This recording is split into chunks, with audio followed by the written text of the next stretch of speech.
A woman ran a mile in under 6 minutes, but get this, a week before her due date. How crazy is that? Controversy in Texas this week after a new ruling allows social workers to refuse service to people with disabilities and those who are LGBTQ.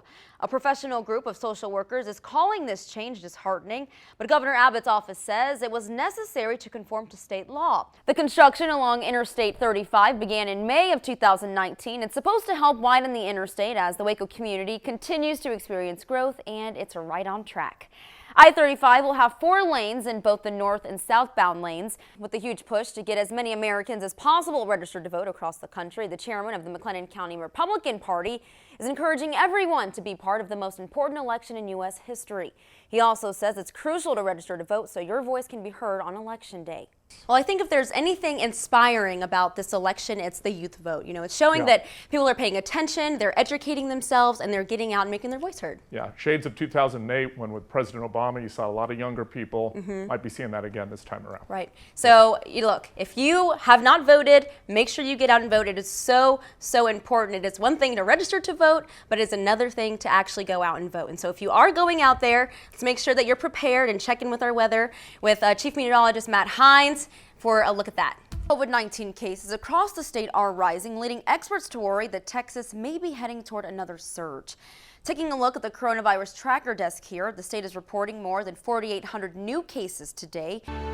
Well, it's that time of year where seasonal allergies are flaring up again, but with COVID-19 cases rising and flu season just around the corner, the overlap of symptoms can cause some anxiety. 25 News reporter Leah McNeil tells us how to spot the difference. Well, bars were allowed to reopen last week, and many did here in McLennan County. COVID-19 cases are on the rise, but the question is, do bars have anything to do with that? 25 News reporter Abby Loring explains. All right, now let's head over to Matt Hines with a first look at our weather. Matt, I was at my computer earlier and I looked outside and it was a little bit cloudy. So does that mean a cold front is headed our way? Yeah, it's already through here. Well, this may come as no surprise, but in Texas and around the country, college towns are popping up as hotspots for COVID-19. Now, according to a new report from the Department of Agriculture, Texas currently has the most reported cases of pets with COVID-19 in the country.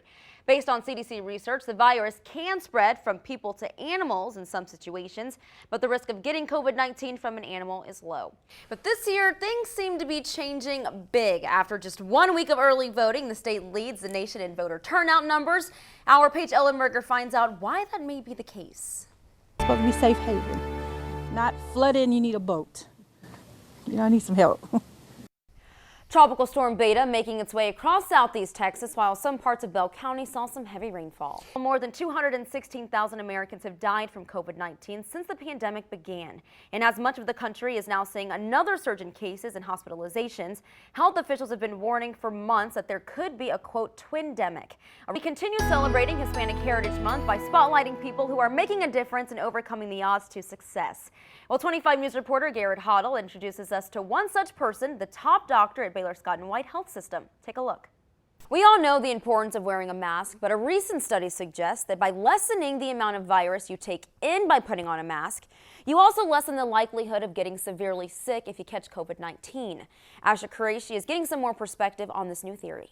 Fisher-Price is celebrating its 90-year legacy with a virtual museum. The toy manufacturer is opening a digital experience that allows visitors to see classic products over the past 9 decades. Those include the iconic items like Little People figures, Dr. Doodle, and the Space Blazer, if you remember that. The exhibits will be separated by decades, and you can check it all out on Instagram.